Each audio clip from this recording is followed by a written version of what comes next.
আসসালামু আলাইকুম। আজকে আমি আপনাদেরকে মিষ্টি দই তৈরি করে দেখাবো। চলুন দেখা যাক কিভাবে একটা পারফেক্ট মিষ্টি দই তৈরি করতে হয়। মিষ্টি দই তৈরি করার জন্য আমি এখানে 1 লিটার পরিমাণের মতো দুধ দিয়ে নিয়েছি। এটাকে একেবারে টানিয়ে নেওয়া যাবে না, জাস্ট 3 ভাগের 1 ভাগ যখন কমে আসবে তখন আমি এটা চুলা থেকে নামিয়ে বাকি কাজগুলো করব। এবং এটার সাথে হাফ কাপ গুঁড়ো দুধ মিক্স করে নিয়েছি যাতে দুধটা ঘন হয়।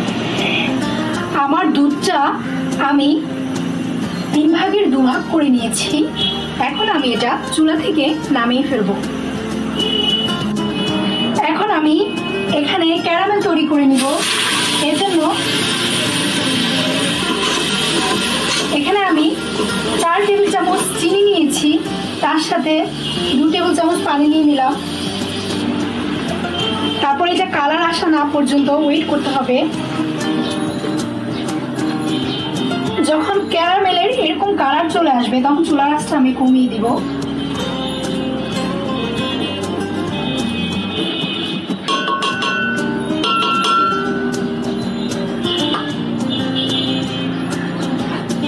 এখন হাঁড়ির ওই দুধটা এখানে মিক্স করে নিব ক্যারামেলের সাথে।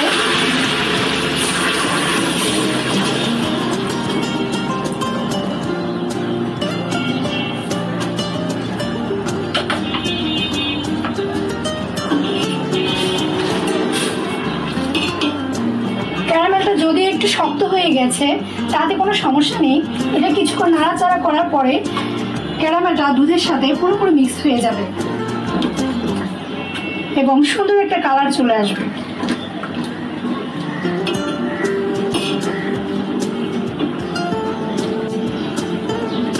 তারপর এখানে মিক্স করে নিব হাফ কাপের মতো চিনি।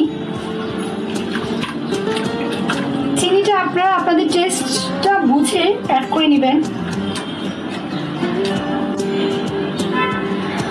ক্যারামেলটা দুধের সাথে পুরোপুরি মিক্স না হওয়া পর্যন্ত এটা অনবরত নেড়ে চেড়ে দুধের সাথে ক্যারামেলটা মিক্স করে নিতে হবে।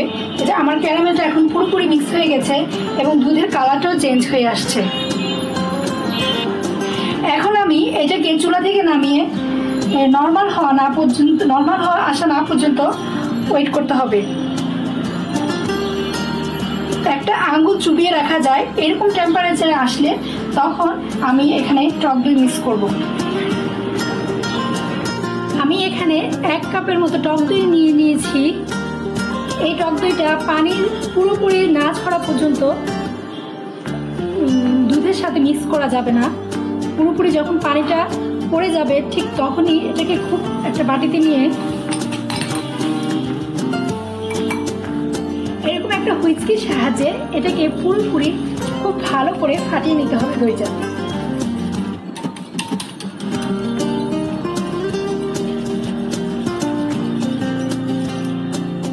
টক দইটা যখন ভালো করে মিক্স হয়ে যাবে তখন এটা জাল করা এই দুধের সাথে তখন টক দইটা ভালো করে মিক্স করে নিতে হবে। এখানে দুধের মধ্যে যখন এরকম একটা আঙ্গুল চুবিয়ে রাখা যায় ঠিক ওই সময় আপনি এই টক দইয়ের মিশ্রণটা দুধের সাথে মিক্স করে নিতে হবে। অর্থাৎ দুধটা যখন কুসুম গরম থাকবে তখন টক দইটা দুধের সাথে মিক্স করে নিতে হবে। টক দইটা মিক্স করে এটাকে খুব ভালো করে ফেটে নিতে হবে দুধটাকে। এই কাজটা খুব ভালোভাবে করতে হবে যাতে দুধের সাথে টক দইটা ভালো করে মিক্স হয়ে যায়।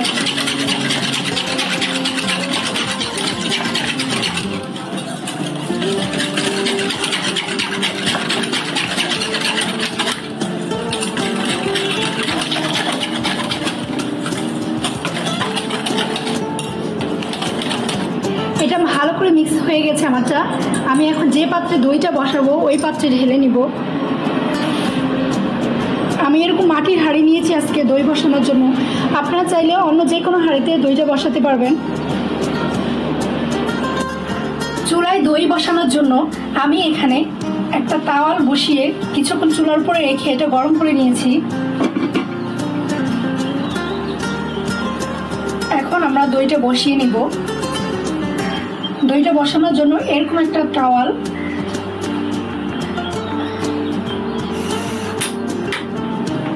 হাঁড়িতে এভাবে বিছিয়ে নিতে হবে।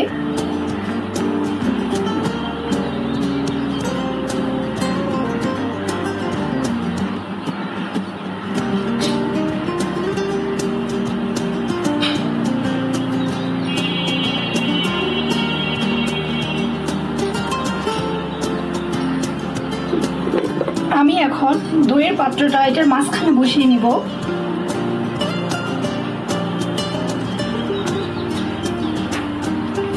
তারপর এটাকে একটা ঢাকনা দিয়ে ঢেকে নিলাম। তারপর এই তাওয়ালটা দিয়ে দইয়ের হাঁড়িটা সম্পূর্ণ ভালো করে মুড়িয়ে নিব।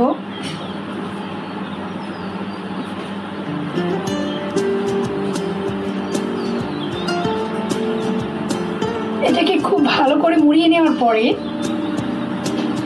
আমি ঢাকনা দিয়ে ঢেকে নিব।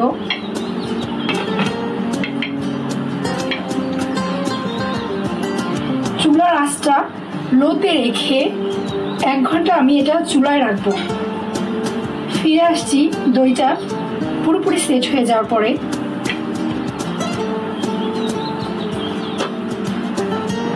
দইটা আমি 1 ঘন্টা যাবত চুলার উপরে বসিয়ে রেখেছিলাম, চুলার আঁচ লো করে একটা তাওয়ার উপরে।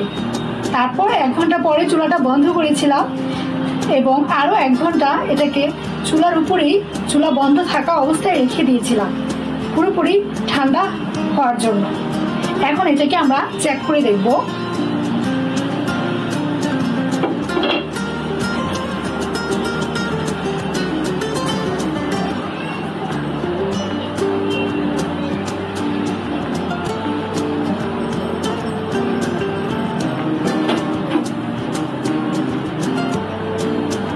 ওয়াও, দেখুন আমার দইটা কিন্তু একদম সুন্দরভাবে জমে গিয়েছে।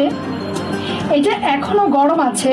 এটাকে ঠান্ডা করে ফ্রিজে আরো আধা ঘন্টা কি 1 ঘন্টার মতো রেখে তারপর আমি কেটে দেখাচ্ছি। দেখতে পাচ্ছেন আপনার দইটা কত সুন্দরভাবে জমে গেছে। ফিরে আসছি ফ্রিজে 1 ঘন্টা রাখার পরে। আমার দইটা আমি ফ্রিজে 1 ঘন্টা রেখে এটাকে পুরোপুরি সেট করে নিয়েছি, দেখতে পাচ্ছেন। এখন আমি এটাকে কেটে দেখাচ্ছি।